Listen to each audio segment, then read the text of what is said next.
छ आखिर चिन्तैले लैजाने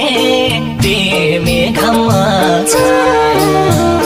हो भन्ने गर्थ्यौ निष्ठुरी तिमी घाममा छाया आउँदो रहेछ सम्झना त